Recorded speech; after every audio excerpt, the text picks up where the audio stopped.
This is Ray Flores, ring announcer for Denver Boxing Champions. You are listening to the Pay Me No Mind podcast with my man, Wood. Over the Magic Man, Malinaji, giving a big shout out to the Pay Me No Mind podcast. What's up, everybody? This is Swift Jerry Heard, 20-0, 14 knockouts, the new IBF champion of the world. And I'm right here with the Pay Me No Mind show. Yo, it's your boy John Connor, and you're checking out the Pay Me No Mind podcast. It's Aftermath, and ain't nothing after that. Flaming in the building. It's Connor, what? You are listening to with show host Wood.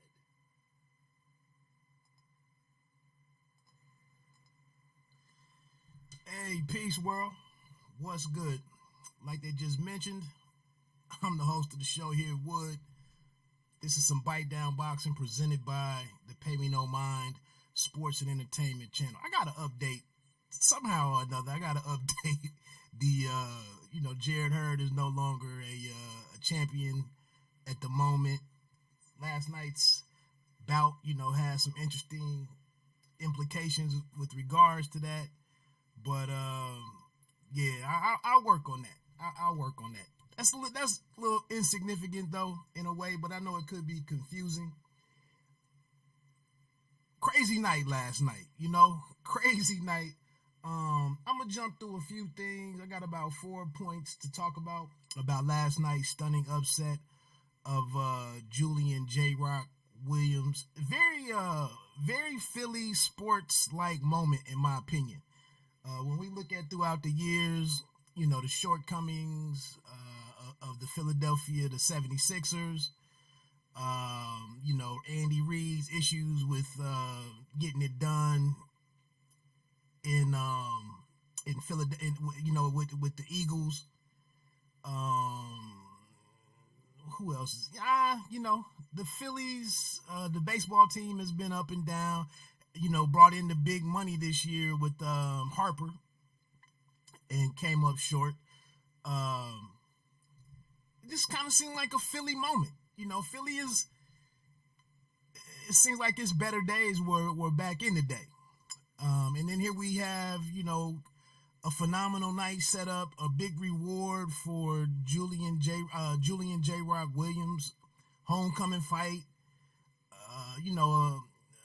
a beatable opponent, so we thought. And it unraveled for my man, kind of ugly and kind of quickly. So I get into, like I said, 4 thoughts. The first is just an observation about, the fighting, the boxing on free TV, on network television. I also get into the breakdown of the fight, my thoughts on the rematch, and then maybe reasons why we saw what we saw. And maybe not in that order. And reasons might need to be the third talking point. So, yeah, man, I'm really,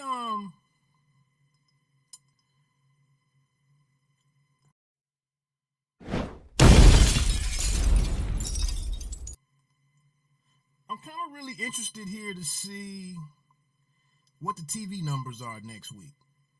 Not because that's a major talking point of mine, but I am tapping into a couple of different sources to broaden my thoughts on, because I really hate for some of the channels and some of the individuals who get out here and talk about all the struggles in boxing, or the different platforms struggles with boxing, and who's going to fail, who I don't want in here, who should be out of here, how can we get some. I'm really I'm more of a solutions guy, and pragmatism. How can things be fixed? How can it be better for everybody? How does it result in a better way for me to follow the fight? To follow the fight game. I'm more along those lines. Like, for somebody to just sit up and tell me what they hate and what they don't like, I don't really give a damn about that.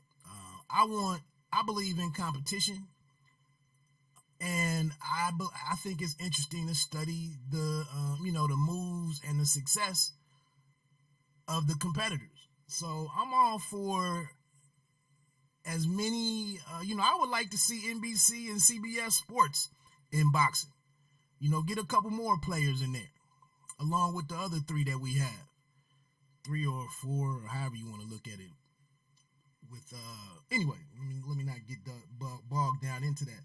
But yeah, so my one question was, my observation is, this was a great main event.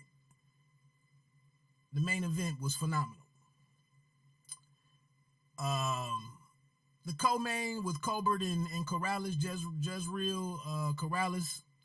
I don't know what that does for non-diehards. I don't know. And then the Joey Spencer versus the Spring Cat. Again, I don't know if that really held anybody's attention. I don't. But what I was listening to something. My question is, like, what is the long-term payoff for boxing, with these fights that are on free TV, that are on PBC on Fox? And then even with some of the, with ESPN's coverage, quite a few households have ESPN. When they do see these good fights, last week not being one with Hart and Joe Smith Jr., but when you see a fight like Williams Rosario, and then we saw in December with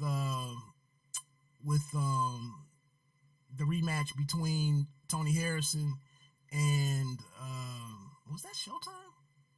Damn, I should have looked that up. I really should. I could be.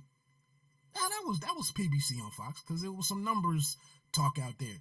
But you see a Jermell Charlo and a Tony Harrison. They showed all kinds of layers of boxing and the full story of a fight. How great boxing matches unfold.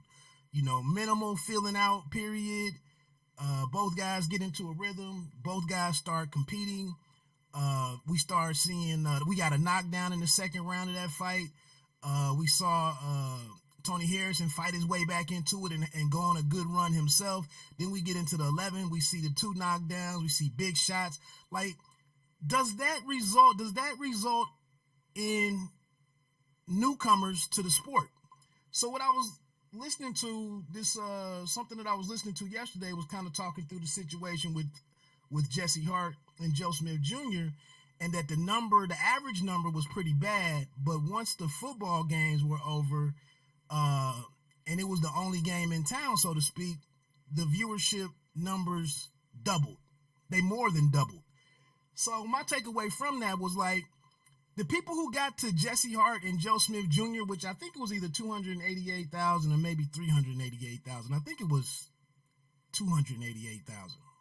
Let's just say 300,000. But that 300,000 is probably the family. That probably represents the family. And by the family, I mean that's probably the people that really love boxing or are diehard boxing fans.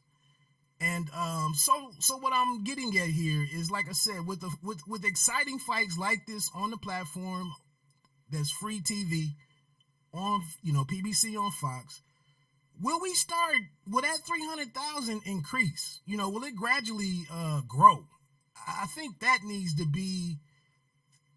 should be the goal of everybody here, is to expand on that 300,000 that are always going to check for boxing.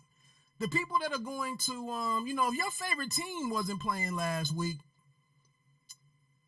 your favorite football team wasn't playing last week, what was the decision that you made between boxing, or that you made between boxing, getting over to the boxing, and then or watching 2 teams play that you just have minimal interest in. You just like the competition. You just like NFL football. So that's what I was kind of getting at with this is, do we start seeing some tangible, takeaways from boxing being on network TV? And hopefully, with an upset like Jason Rosario just authored last night, hopefully we do. I think it's my hope that this great sport can appeal to others besides me. My one fear is that when I go back into my office on Mondays, I work with a lot of people who are watching the football games and they're hanging around. They're around on Fox. They're around on ESPN. Despite how great this action is, in my opinion, it doesn't seem like it's resonating with more and more people, and no one is coming up to me and asking me about the fight. Did you see that box? Hey, Reggie, I know you like boxing. Did you see that? I saw. Oh, that was a great shot. That was a good finish.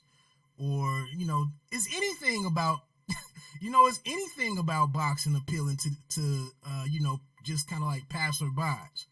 So like I said, I would be interesting to see what the numbers are, the TV numbers are for this. And if it continues to be big fights like this or good fights like this, like I said, does the discussion start changing?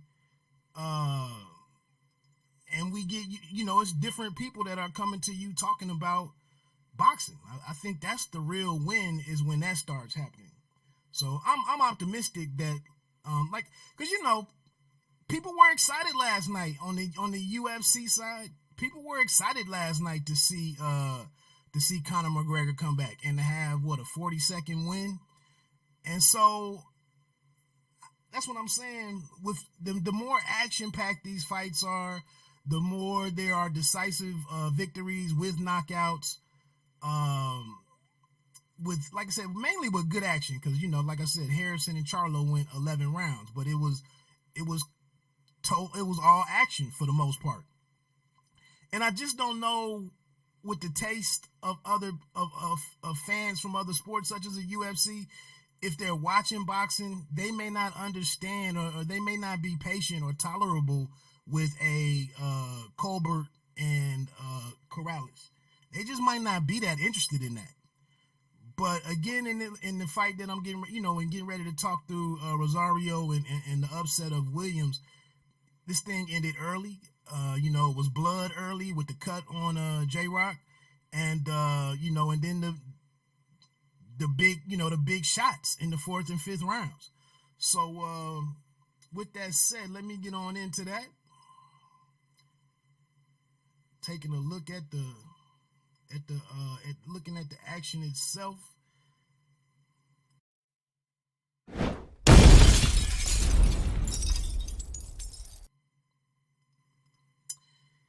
Yeah, so I'm shocked, man. I'm kind of speechless. I really am. I didn't think that. I just thought Julian Williams could be. It was too technical. Had too many. Was a more sophisticated boxer. I thought I rolled Rosario off as being a little one-dimensional. I didn't think his power was kind of that much of a difference maker. And I just thought J-Rock would just outclass the guy. And that's pretty much what we saw in the first round. Kind of, Julian Williams was having his way. And I'm saying this because in August of 2018, super welterweight from nearby Cincinnati, Jamonte Clark, went 10 rounds with Rosario. Rosario knocked Jamonte Clark completely out of the ring in like round 3.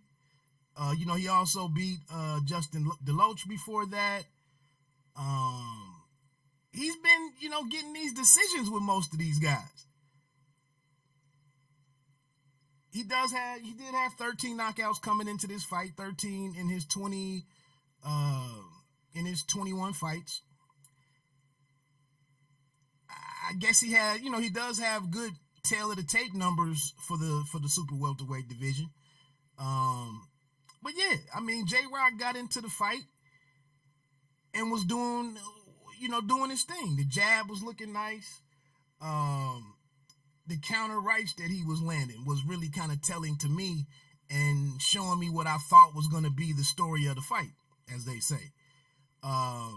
He was seemed to be timing Rosario well, and like I said, punishing him with that counter right over Rosario's left hand. But Rosario never, and that's one thing about the Spanish speaking fighters to me, they got some crazy body language. Their poker face is in the ring, a lot of them is different.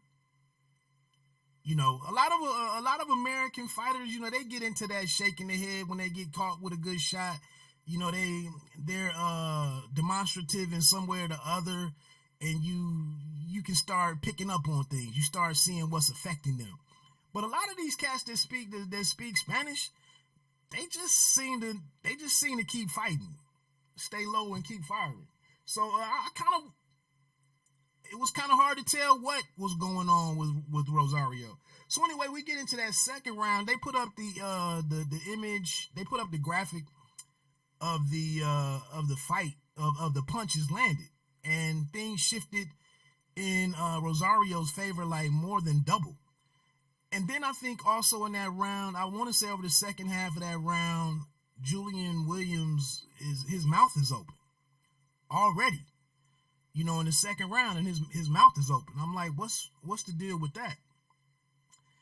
And so we get this cut above J-Rock's left eye.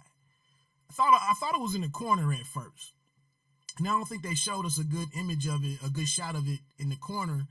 And then early in the third round, I see that it is above the eye, and then Williams starts pawing at it. His body language kind of changes. His fight, like his competitive spirit seems to like dip or shift around a little bit. And of course, Rosario's becoming more encouraged. He sees blood. And I really want to say that it was a couple of shots that Rosario was landing before he clearly started hurting J-Rock. It was a couple shots that I thought rocked J-Rock, but like within a step or two, J-Rock quickly recomposed himself and got back on his thing. And I was wondering, like, was my eyes playing tricks on me? And then we get into the fifth round, and it all goes south for J-Rock. He gets hurt badly. And I think Estevez was the referee. He gets hurt badly. They get into wrestling, and J-Rock is kind of on bad legs. He's on roller skates in a way. He goes down, and Estevez didn't call it a knockdown, and maybe rightfully so. It was a bit of some other things happened from in between. Yeah, it was Benji Estevez Jr. Some other things did happen before the last significant blow was landed by Rosario, but that was kind of, I think it was part veteran move from Williams, getting into a messy clinch, and then going down to the canvas. But then he takes that long break before he comes up, and I thought I was getting ready to start complaining to the TV. That what's going on here? Like, if it's not a knockdown, you got to get him up to his feet and he's got to fight. So like I said, there was some veteran moves by J-Rock, who's been down before, who's been hurt before, and he tries to buy a little bit of time to regroup, and then he gets up and Rosario walks him down, and just a beautiful usage of the jab when you're getting ready to take out or try to take out a hurt opponent. But he flicks that jab out there twice. He gets his feet set. He gets to the perfect range for himself to hit and not be hit. And then that right uppercut, which is coming on the left side where J-Rock's eye is, he has the damaged eye. That right uppercut was vicious. And from that distance, really showed more of a boxing IQ, more ability than what I really, gave Rosario credit for. Usually, you wouldn't see a guy come in first with the uppercut. That's what he's showing us some real thinking, in situational boxing. Let me throw this uppercut straight up the middle. It's on the money. It's flush. and I think he put the left hook behind it, or a good kind of like that hybrid hook uppercut. I think it was kind of one of those shots that I'm seeing a lot lately. And Benji Estevez steps in, and he calls it off. He stops the fight. J-Rock looks over to his corner, to Stephen Edwards, and is like, wow. He was a little more there than what we may have thought he was, but I'm not too bad. I think one thing with the knockdown, with him previously being on the canvas, and with that not being called a knockdown, the extra time that he took, I think Estevez kind of reacted to that. Knowing that he was badly hurt. Then you hit here, you just took 2 flush shots. You're really not defending yourself. You're really not fighting back. You've been impaired for over 30 seconds. And, I just think in this, where we are with the game, I thought it was a pretty fair stoppage. Whether he's a unified champion, or he's in a hometown, or whether he's a champion or not, I thought it was a fairly decent. You almost, like, we're in a stage right now where you almost got to be a little bit ahead of the danger versus finding out what's on the other side of the danger. That's kind of where we are. So, I'm not too mad at Estevez in that situation. Rosario was just as emotional as J-Rock was in Fairfax, Virginia last May when he won his title. He said his piece and did his thing. I don't know if I don't know if I want to jump ahead to that just yet. J-Rock kept it a buck with his assessment of himself and kind of what caused it. He mentioned, his vision was a little bit blurry, but like he said, he was beat by the better fighter that night. He was beat by the better man. I don't know. So as I get into the reasons, like why this happened, I don't know, man. Is J-Rock just not as great when he's the favorite? When you put him in there with a guy like Rosario, and he has to sell the fight more, he has to speak more, he has to do more interviews, he has to, it's in his backyard. He said he blocked all of this stuff out. He said they pretty much put up a wall. He blocked it all out. He was just focused on the task at hand. He was focused on becoming a pound for pound, proving himself as a pound for pound guy. But with his back truly not being against the wall, such as the Gallimore situation, that's the thing. Rosario really didn't say anything. He didn't really give him any billboard or bulletin board material. I mean, he said, "I'm coming to win," and history will repeat himself. Will repeat itself. But he really didn't say any of the stuff that I had. Funny thing is, I had Nathaniel Gallimore on my podcast, a week and a half, 2 weeks before that fight. And Gallimore, and I think I put an article out on roundbyroundboxing.com, and Gallimore was talking about, eliminating Julian Williams. I can't remember what the phrase was, but, he talked wild about getting rid of, and called out his, how tough he was or wasn't, talked about his chin issues. He was talking about destroying and ending J-Rock. Jared Hurd kind of insulted and offended J-Rock with the way that he approached, the way that J-Rock handled fight week, and kind of looking past him and thinking about the speaking on the unification fight with Jermell Charlo that never happened. He seemed to get motivated by all of these things. Rosario, Spanish speaking guy, kind of a humble guy, no big team, no entourage, not much fanfare. He just comes in town and just says the basics. I came to win. And then another thing I started noticing at the beginning of the week is that, and I'm wondering with J-Rock's mouth being open in the second round, was everything good in conditioning and in camp? J-Rock's not one of the guys, I don't believe, that posts a lot of Instagram. I'm in the gym. I don't think he does a whole lot of that. So was it a tight ran camp?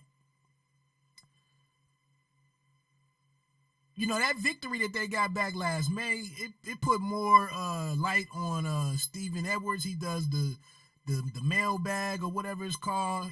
He's writing and talking about boxing, and he's coming to be in this bigger boxing figure and whatnot. Was the team a little? And then another thing, did the Jared Hurd situation with him backing out of the rematch? This made this brought a lot of inactivity into play for J-Rock. Was he just inactive? For a lot of these guys, it's 2 times a year going to work for everybody. I don't know if that's the case. Maybe this 2 times. And I think Edwards had a video. I didn't watch it, but I saw somebody talking about. He was discussing how the business of boxing might lend itself to most of your bigger fighters only fighting twice a year. Is that going to work for everybody? Can everybody go away from the game and come back and lock in and be as focused with just 2 fights a year? I don't know if everybody can do that. We see Canelo do this. Canelo going in for 35 M's for his 2 appearances. We see how big his event, he's more of an event guy. It's easier, when Mayweather was fighting twice a year. It's much bigger. It's much bigger bags at the end of that. These guys worked hard to get to those moments. They've embraced, and they carry the weight of performing and delivering on fight night when they did these 2 days a year, 2 nights a year. I don't know if all of these other guys who are in different stages of their career can handle that well 2 times a year. And then now you got guys focusing on, their Instagram accounts and traveling to all the fights, being in front of the cameras and everything. I just don't know if everybody can do this 2 times a year. Chin issues.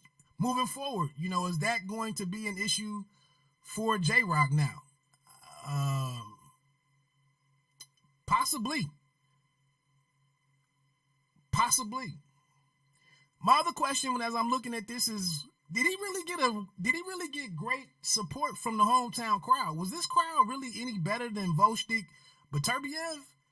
I'm trying to look up in the stands a little bit. I'm not trying to say it didn't sell well, empty arena. I'm not saying that much, but I don't know. Philly being the fight town that I thought and believed it to be, I didn't really see a good energy from the crowd. I don't know. It seemed a little off to me.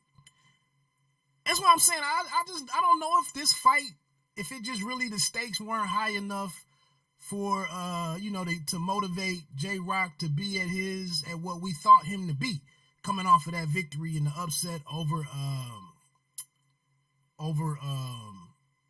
Jared Hurd. So that was kind of my questions on that. Getting into my last and final point, get ready to wrap this thing up, get out of here. A rematch, as J-Rock mentioned, he'd be back and kind of threw it out there that he'd like to see the rematch against, with Rosario. I don't think you get a rematch after that type of performance, do you? I mean, it might be a clause in there and everything, but 5th round stoppage, kind of one-way action after the second round. Him kind of not being, he's not one of the top shelf guys on the. Maybe he was, but he's in definitely one of the PBC's best divisions. Where they're loaded with talent. Definitely that. But I don't know. I think business-wise, it could be some things that preclude a rematch. I don't see that happening. Actually, I think J-Rock versus Tony Harrison might be great TV. It's 2 guys that can't afford another loss. It's 2 guys who've shown us multiple looks in terms of how they fight. It's 2 guys that have shown us they can dig deep. I think that's an excellent fight to put on Fox. It's two guys. If anybody who's been paying attention to the boxing on Fox, some of the casual fans who might have caught any of these bigger fights that I'm talking about, these action-packed fights, they might remember these two guys and come back and check them out, in a main event, and it just might work better for the boxing calendar or for PBC's annual schedule. I don't know that I don't know that he can negotiate or push them to give him a second shot. I think it's here's a guy for an asset that the PBC, and I think he's with what is he with, Lekowitz or Samson Boxing or whatever. But here's a relationship that they didn't even know they could manipulate towards bigger gains, maybe, and put him in some different situations and do something with this kid. So I don't know if J-Rock's plans are kind of like the PBC's plans. We'll see how the dust settles and what goes on with that. Next week we'll get a peek at the return of Jared Hurd. I don't, what does this do to that rematch? 150, but 154 is dope in the sense that all of these guys are fighting each other. It's not completely over for J-Rock. I think he does get another chance. I think there's easy fights out there. Some of the other guys at 154 do need opponents. The division is red hot. I'm seeing a lot out there now like there's no king of the division.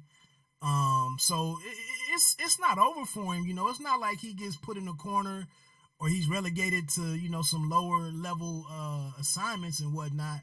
But I just think, like I said, in building your calendar out, your schedule out, putting different stories out there for fans to bite on and get it, develop a rooting interest.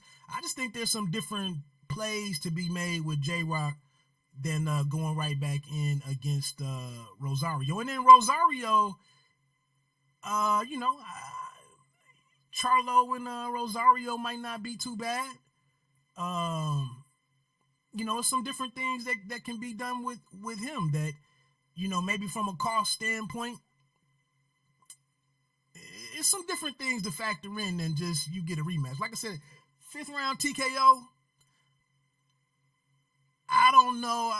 Maybe when the TV numbers come out, maybe that's something that gets factored into the final decision. But I don't know. I don't think I'm not so certain that an immediate rematch happens right away. And like I said, I think as we see PBC fights split between Showtime and Fox to some degree, that could factor into where you go next with J-Rock. So that's kind of, I said, I don't know if bruh's can work his way back into that rematch situation just because you had an off night or so on and so forth. We got to see. Well, like I said, man, I was just kind of jumping on here. I had some stuff going on last night. I didn't get to check out the later Alvarez and Michael Seals fight. I did see the huge knockout. What was that, in the 7th round? I didn't get to see Verdejo. I'm hoping some of that is available on demand on ESPN Plus, so I can go check that out. Again, Colbert and Jezreel. I really didn't realize Colbert was up at 130. I mentioned some things about, I guess I don't have time to do it now, but he did a very interesting interview on Sirius XM a week and a half ago on the Akin Barak show, and talked about all of the guys at 130, even being, in the PBC stable alongside Tank Davis. He spoke freely on him. It wasn't disrespectful, but it was like, I fight him and I'll probably beat him. He was very, I don't know, it was an entertaining ass interview. I mean, I really learned a lot more about the kid and his personality. No, he doesn't have the big time power. He is just at 14 fights now. Corrales does represent a great win for him as a young up-and-coming fighter. You feel more comfortable putting him in against, a step above Corrales. He called out, he'd like to see Leo Santa Cruz by the end of the year. I don't know how feasible that is with Santa Cruz probably being on a collision course with Gervonta Davis, on the pay-per-view platform and whatnot. So I don't know how realistic that is. He did talk about Devin Haney. He talked about Teofimo Lomachenko. He's an interesting guy and a talented guy. Like I said, he did get a knockdown. He did hurt Corrales a couple of times. He gave Corrales enough reason to have real pause with in terms of Corrales running in there and trying to do anything, and make him uncomfortable or speed him up or really exchange with him. So it was a good outing for him.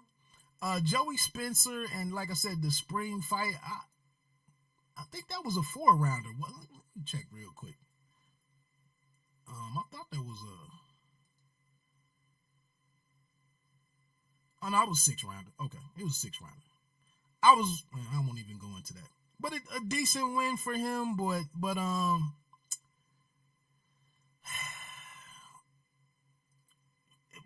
boxing, man, especially for boxing people, a win is just not always enough. Even an easy win is just not always enough. Like when we're talking about all of these dates out here that need to be filled up, and when we're talking about the way that these numbers are raked over the coals and things, people are explaining, people are looking at what the numbers were when so-and-so was in the ring versus so-and-so, what the peak average was. When we start really chopping this stuff up into fine particles, when you go in that ring, it's really how you win. And it can't be a lot of explanation. Nobody really even in my job, man, ain't nobody looking for an explanation. People just want results. This spring dude was standing in front of you BSing, not doing a whole lot. I was with Joel Goosen. You got to figure out a way to make that dude fight you the way that you want to fight. You just can't sit back and look good and go easy. It's just not going to be that way. It's too many eyes on this. It's too much opportunity out there. It's too many people looking for the next big thing. It's too many people looking to maximize whatever.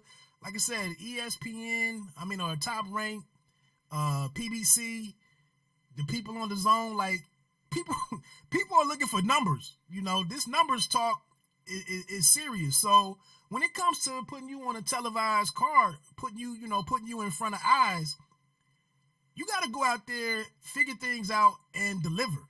And it ain't about going over to the table after the fight, looking through the ropes and, how'd I look? What did I do? Like, everything that needed to be said had to have been said in while you had time to say it with your gloves. So I didn't think it was a horrible performance. I don't know. I'm not really that big on Spencer. And and that's the thing. We talking about super welterweight. It may not have the huge names, and it may not have the guys who are a fight away from pay-per-view and all of that, but it's turning out to be one of the most competitive divisions where fights can actually be made, where good fights can actually be made. So again, it's not that you just that you win and move on. Like, you got to win impressively and earn your spot. It's just how it is.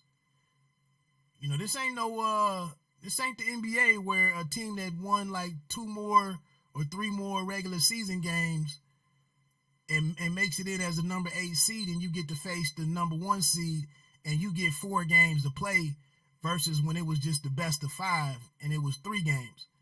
You don't get to be out there with no bad product. Like, you got to go in there with your best stuff. So Spencer, he's young though, man. I get it, he's 19, but I thought he should have did more with spring, in my opinion. But anyway, I'm getting on a rant, man. Thanks for tuning in. Please consider subscribing to the channel. I'm gonna get to work on trying to line up something for next Saturday. I had one invitation out there. I didn't get I didn't get any good feedback on that invite. I didn't get anything promising on that. I got one like go-to situation or one go-to guest that I think I can get some time from. That's a pretty interesting story that has some big things before him in 2020. I think I can get him on next week. Might be able to get a female fighter on who's got a date coming up. I got some options, but I was trying to I was looking to get somebody new on and to get some eyes and ears on a new fighter, and I guess they weren't as into me as I was into them, which is kind of common, to be honest with you. But anyway, like I said, man, appreciate any of the support. Please hit that like button. Please consider becoming a subscriber. I'm not big on trying to push that notification thing, to hitting that notification thing. But I will say that as I get ready to do a show, for anybody that's YouTubing, it is a way for you to keep up directly with the people or the channels or the channel owners that you like. It is a way to immediately be notified that they're doing anything, and you can quickly tune in and see what they're talking about. And if it's what you want to, if it's something that you're interested in, you hang around. If you're not, then you bounce. So it is that.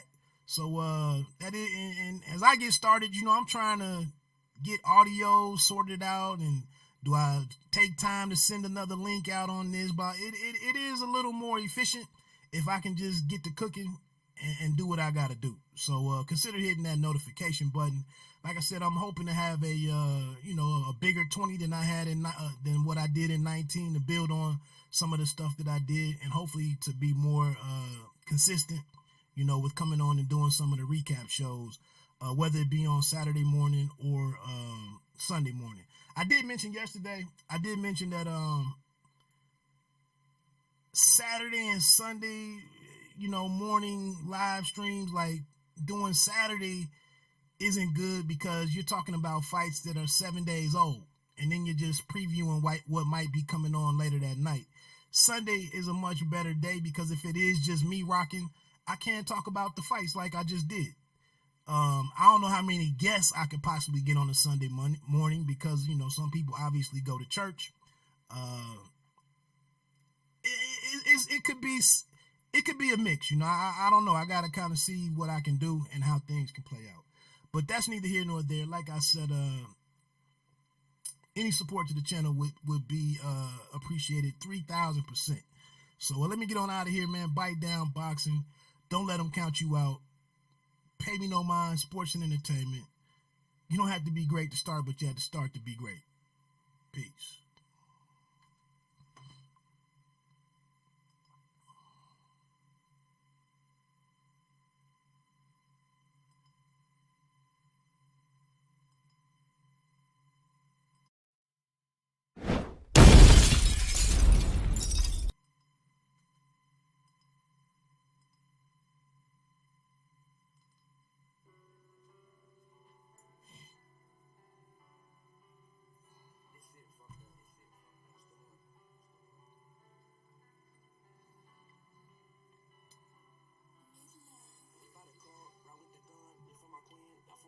Drinking my cup, smoking my lungs, the life that we live, get off fear none.